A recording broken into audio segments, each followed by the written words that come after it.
दीप morning, ये जो comeback अमेरिकी मार्केट्स में आया है, क्या सारी दिक्कतें इनकी खत्म हो गई हैं या अभी भी इसको सीरियसली नहीं लेना है?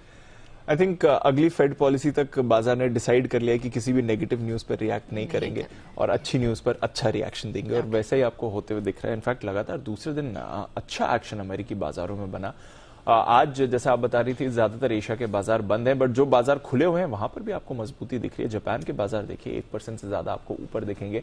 वहां पर आज उनका कोर इन्फ्लेशन डेटा भी आने वाला है। हालांकि मैन्युफैक्चरिंग डेटा जो थोड़ी देर पहले है वो इतना खास नहीं था, बट जैसा बाजार का भी मूड है, अच्छी खबर पर अच्छा रिएक्शन दे रहे हैं, खराब खबर को इग्नोर कर रहे हैं। अमेरिकी बाजारों में भी कोई ऐसा बड़ा ट्रिगर नहीं आया जिसकी वजह से तेजी देखी, बट दूसरे दिन आपने बढ़िया एक्शन बनते हुए देखा।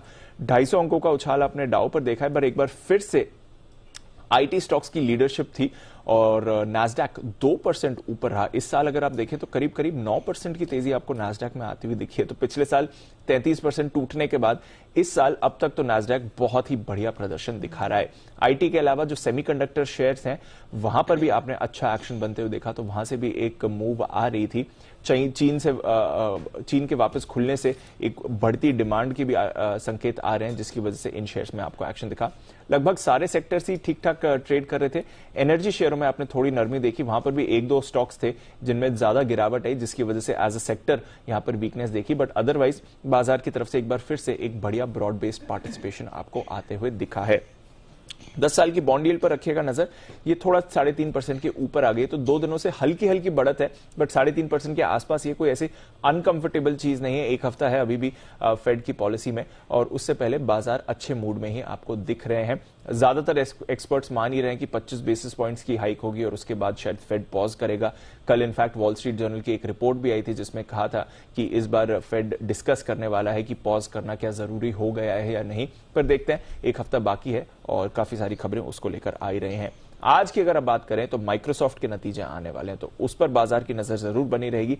इसके अलावा general electric, Johnson and Johnson, वेराइजॉन जैसी कंपनीज के भी नतीजे आएंगे, तो नतीजों के लिहाज से एक बिजी डे हो सकता है अमेरिकी बाजारों के लिए। यूरोप की बात करें, अगेन 0.5% तक की तेजी आपने यूरोप में देखी है। अच्छा एक्शन बना हुआ था अक्रॉस द बोर्ड, यहां पर भी आपको ठीक ठाक खरीदारी ही बनती हुई दिखी है। अब आते हैं कमोडिटी बाजार के एक्शन को। डॉलर इंडेक्स सुस्त है, 8-9 महीने के निचले स्तर के आसपास ट्रेड कर रहा है। अभी वापस 102 पर आने की कोशिश कर रहा है, बट अदरवाइज कुछ बड़ा एक्शन डॉलर में नहीं होते हुए दिख रहा है। पर हाँ, कच्चे तेल में लगातार हम एक्शन देख रहे हैं। $88 पर आपको ब्रेंट अब आते हुए दिख गया है। 2 महीने की ऊंचाई पर कच्चा तेल ट्रेड कर रहा है, तो धीरे धीरे करके हमने देखा है कि कच्चे तेल में $10-11 की आपने मूव रिसेंटली बनती हुई देखी है।